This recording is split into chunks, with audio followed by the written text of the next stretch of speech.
Just before we go on to our speakers, I want to just reiterate our sponsors who help support today's webinar. All right, we'll start off. Again, we want to thank Wintrust. Thank you very much. We also want to thank People's Gas, obviously our best friend in the last couple of days and later this week. Also, we want to thank Hilco Redevelopment Partners in the Exchange 55 project. We also want to thank Bear Pro Paints, ComEd, Descoto Inc. as a gold sponsor. Thank you again, Fred. Also as a bronze sponsor, the Latino Worker Safety Center. Appreciate it very much, Dan. And also as a bronze sponsor, Escarpita Construction. Thank you very much, George. Also, Rada Architects is another bronze sponsor. Fabex Technologies is also a bronze sponsor. Thank you very much. And also Sanchez and Associates is a bronze sponsor. Thank you very much, Gerardo Sanchez. We appreciate your support. Also, JLDC Construction is a bronze sponsor.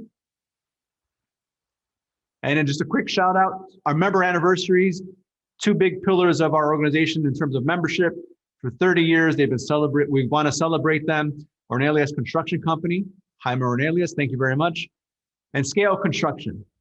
Thank you very much, Carol Sardani and your team for being a 30-year member. As a 15-year celebration, we have Delta Engineering, Mr. Kazi. We really appreciate your support and your membership too. And then just a couple of announcements again. New members, Ujama Construction and CAS Construction. Ujama is rejoining. Thank you very much, Jimmy. And as a new member, CAS Construction, you're welcome here at HACIA. All right, so we'll get started with our member presenters. I did want to tell everybody who's viewing this online, live, we will tell you about who our speakers are going to be for March. We're planning these ahead a couple of months in advance. We've got two very important infrastructure entities that I'll announce at the end of today's program. All right, so our first presenter that's up is the Capital Development Board team. We have Jesse Martinez, who is the CDB Fair Employment FEP Administrator, and part of their team is Carmona Strategic Solutions, who is also a HACIA member. Joey Moore is their Senior Consultant on Public Relations, and I think Mr. Roberto Carmona is also on. So I was told, Joey Moore, I think you are going to kick us off to intro Mr. Martinez. Is that correct? Yes. All right. Thank you for having us today. All right, I'm going to share my screen. Please let me know if you can see it.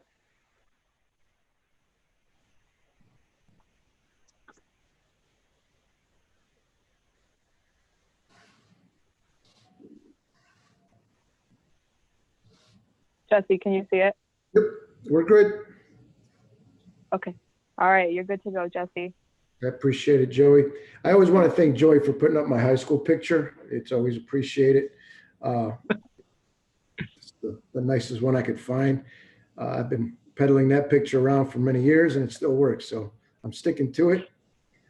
Anyway, thank you so much, HACIA, Jorge, for the ability to touch the membership, talk to the membership, and promote CDB.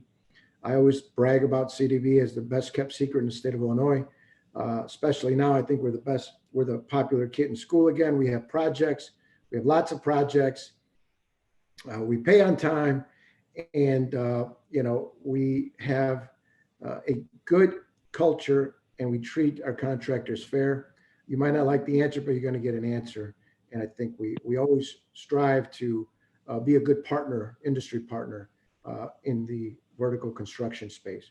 Many of you know, most people know IDOT, tollway, CDB is kind of a less known commodity, but with the assistance of HACIA, reaching out to the membership, we like to be known as a better commodity and a true partner for your members to participate and truly build your capacity. So with that said, the Fair Employment Practices Unit, FEP, it's basically a diversity unit. We are, from the beginning to the end of a project, involved in setting the goals, the compliance, the monitoring, and more importantly, in the enforcement. And we are involved in all aspects of a project, down to the monthly forms and within construction. We are part of the fabric of a project, and that's done by design. So we make sure that the partners that are meeting our diversity goals are treated fairly, and most importantly, getting paid. So I think that's the name of the game. Next screen, Joey. So Rebuild Illinois, the capital plan is currently for 2 to 6 years. Out of the 45 billion, CDB has been appropriated about 9.6 billion in total. So out of the 9.6 billion, we will spend about $1 billion a year in construction work for the next 5 to 6 years. So now is the time to kind of become familiar with CDB, our processes, engage with our project managers, our construction administrators, and really understand CDB as another area of opportunity.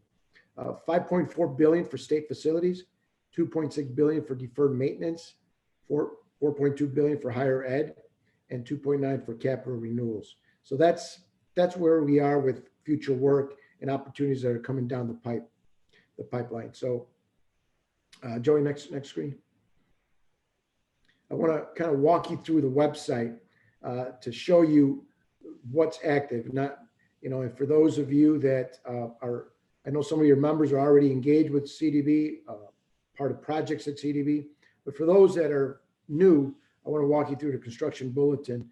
On the construction side, we also have the professional bulletins for the AEs, but on the construction side, just kind of give you a snapshot of what opportunities are out there right now, live, active, for you to kind of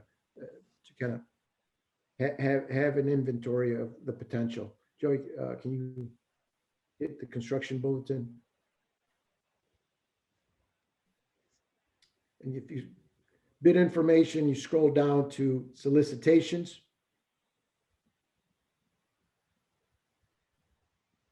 That's live, active, current projects right now. So as you can see, we're the state of Illinois, right? So 8,700 facilities statewide. A roof's going to collapse. Something's going to happen. These projects are going to take place. And I always like to say, we don't do construction, you do construction. So we need you as active bidders as much as you need us. So this is kind of a live snapshot of what's going on. We can let's take just random, let's take that $10 million or less project, just to kind of walk you through the details. So this is really the information you need all about this job. The 10 million is an estimate. It's not the accurate number, but you know that on March 3, 2021, that's a project, rehab. You got the plans are available with Hanneman Engineering. Small detail, obviously any project over 250,000 or more is going to have minority, it's going to have women, it's going to have veteran goals. A prime cannot use the same firm for all three categories. They have to bring each firm with the respective minority, women, and veterans. So we expect 3 diverse firms at the table with each appropriate goal being met. So this is a live project going on. You can start looking at it now. And if you're not pre-qualified, maybe this is an incentive, not to rub it in your face for those that are not pre-qualified, but at least maybe it encourage you to start taking us a little bit more into your portfolio and consideration. So with that, I think that's kind of a snapshot of what we have. Joe, if you can go back to what's future, because I know it's a little hidden. I think it's important just to prove the point, and it's a little hidden in general bid informations, upcoming bid opportunities. These are projects that are about 80%, 90% design that are going to, as soon as they're 100%, they flip over to the other site for the bulletin, the bid bulletin. But this is what's coming down the pike. So it gives you a real life snapshot of what's happening. So when I say we have a lot of work, we've got about 500-600 active projects, whether design, in construction, and closeout. We should have about 1,800 this time next year. Remember, it's $1 billion in work, but 70% of our work is between 3 million, 5 million, and 100,000. That's a lot of small projects to bundle that billion that we're going to spend. And so when I say we have a lot of work, there it is. We can go back to the presentation, Joey. I think this was important to note and to showcase. We do have contractor training. We will train you for free on CDB process, paperwork, bidding, everything CDB. We will train you for free, and we need you. Again, I always stress we need you as key partners because we don't do construction, you do construction. So this is the next training, Wednesday, March 24th, 8 a.m. to 3:30 p.m. We have AE training, we have contractor training. And again, our outreaches, this pandemic, the only silver lining for us on this pandemic has been these WebEx, these webinars. Since we've started in 2020, we've contacted or we've reached and we've touched about 1,090 national firms throughout the country. And because we do a lot of these outreaches for project specific. And I know the DPI project, they brought in close to 400 from all over the world, firms interested in the DPI job. So 622 businesses that attend CMS certified, WBE, MBE, VBE. These are firms interested. You know, when we have the work, it makes it attractive. We become another bidding opportunity. And I think once you discover working for CDB and with CDB, that we strive to be a true partner in these endeavors, because we take your business serious and we treat you like a true partner. So these are outreaches that we do. We do 2 or 3 a month, try to get the information on new projects, new processes. You know, every time the legislature leaves Springfield, there's a new law. So we have to kind of tweak the process, and it's always getting back in front of our members and folks that bid our work to make sure that they understand how the new process was tweaked. And so it's always important to have these outreaches and just stay in touch, right? There might be questions, issues with projects that you might have.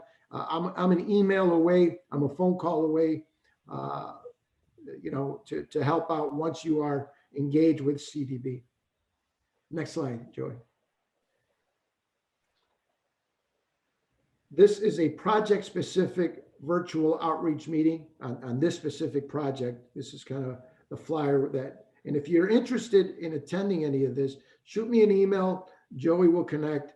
Joey will connect us as well. And I'll walk you through a technical one-on-one, but this is the State of Illinois Capital Development Board virtual outreach meeting for CDB. This is the project in Urbana-Champaign, renovation of the of this hall. It's I don't know the size of it, but we usually do these project specific for sizable projects, 20 million plus. If we feel it's important enough to promote for the community, then, you know, I think we have the Tim Dietz, our project manager. But this is everything you need on the screen if you in terms of this specific outreach. So again, we have outreaches that deal with process, CDB, understanding CDB as in general, and then we have project specific that promoting a certain project within a community, scope of work, who the architects, engineers are, and that our expectations, something different that this project might bring that differentiates from anything else. Our delivery methods, you know, single prime, design build. We're trying to move away from the multiple prime. I know that's really alienated a lot of prime bidders working with us because of the multiple prime delivery method. So I just want to tell you, we're leaning more towards single prime. We're leaning more toward design build. So I think that makes us more attractive as a potential partner. Next. So one thing, it's always about definitions, about terminology. CMS certified versus CDB pre-qualified. A lot of folks get this stuff, these terms mixed up. If you are CMS certified, that basically just means you're certified as an MBE, WBE, VBE. right? You're just because you're certified with CMS, you own and control your company does not mean you can come to CDB and bid as a prime. All it says is we know you're certified and we know you are owner and control. CDB pre-qualified, Joey, go to the next screen. To get pre-qualified with CDB, I don't know if you're a good contractor or a bad contractor. So the pre-qualification just vets you out and to make sure that you got at least 5 commercial projects under your belt and you have 5 references. And when you're going through the pre-qualification process, your ability to bond a project. So you get pre-qualified and your ability to bond limits your ability to bid. So if you can only get bonding for $1 million, then your limit is bidding on projects $1 million or less, right? But I can tell you that as a subcontractor on the larger projects, you don't have to be pre-qualified as a sub, unless you're a first tier in a single prime delivery method. If you're a first tier subcontractor, you must be pre-qualified with CDB. So I encourage you to get pre-qualified with CDB because again, 70% of our work is 100,000 to 3 million, 5 million. So that's the bulk of our work. That 200,000, 300,000, 400,000 single trade, roof job, mechanical work, in and out. Those are golden nuggets that can help a business really build capacity, limiting the risk. And when you're a subcontractor on the larger projects, you're under the protection of our umbrella under the diversity program. You have me as an advocate, you have my unit as an advocate within CDB process from the beginning to the end, regardless if you're an AE, regardless if you're a contractor. So again, I'm giving you a lot of information, but Joey, go to the next screen. We have these technical one-on-one assistants. So what I usually do is sit with each firm one-on-one, really dissect who they are, their capacity, and how they might fit in strategically within CDB to really add value, right? I'm not going to bring you into CDB as an MBE, WB, VBE, and leave you hanging to fund. I mean, we're here to advocate for you, and we fight within construction, within the industry, and we make sure that if folks are getting paid, that you're getting paid. And again, it's still construction, but internally you have an advocate. For our strategies, we have these outreach meetings where the information will flow. The technical one-on-ones is probably the best way to connect, engage one-on-one. And then our pre-bid meetings. Those are live. Every project you saw on that screen has a pre-bid meeting. Some are mandatory, some are not. But the fact that you're in that room, you're in the room with decision makers from the owners, from CDB, and potential bidders. That's probably the best place to network is folks that are going to bid that job and solicit an opportunity. Now, if they come to me with a waiver request and I know you were in those meetings, I'm going to ask the questions, were you offered an opportunity? And if you were not offered an opportunity, that's a legitimate reason for me to wait to move to the second bidder. I have no problem going from the number one bidder to the second bidder because I treat this just as important as, do you have your bonding? Do you have your insurance? Do you have your diverse partners? I think those 3 are just as important in the requirements. We do have a good faith effort waiver process, right? But you're going to put your hands in this. You're going to put your bid in the hands of this bureaucrat when you do that. That's the risk you're willing to take. So we do take diversity to that level and to that importance, and we're engaged. Again, part of the fabric of that project, we're engaged from the beginning, from the cradle to the grave, as the saying goes. Joey's email is there. My email is on the screen, my number. Feel free to reach out. HACIA has been a key member, partner with CDB. And if you have any questions, any concerns, we're here to answer any questions and hopefully offer some opportunities, legitimate bidding opportunities. Thank you, Jesse and Joey. Yeah, we do have a question that's popped up. Are CDB projects 100% union? A lot of our projects have PLAs, project labor agreements. but I can't say you have to be union. But a lot of the project, let's just be clear. A lot of the projects have PLAs on them, just because of the current administration and just what it is. So I'm not going to say they all have to be union. If there isn't a PLA, it does not have to be union. But Okay. again, right now, a lot of the major projects have PLAs, project labor agreements, which kind of tends to flow through the union. Okay, another question here. As a subcontractor or a subconsultant, do you need to be pre-qualified with the CDB? As a subcontractor, no, you do not. Now, in a single prime environment, I said first tier must be pre-qualified. You can always participate as a second tier. And we'll give the prime credit for minority veteran goals as a second, third tier. I don't care what tier in the construction project you're in. Is if you're a minority entity and you're making if you're on the project adding a commercial function, we will give you credit. Got it. All right, another question here. What minority certification does the CDB require for compliance? The CMS, MBE, WBE, the BEP, the CMS. Now, CMS has that fast track with the city of Chicago, Cook County. So, that's probably the best thing that's happened for our efforts, because now that the pipeline's been, the pool of vendors has increased tremendously at CMS.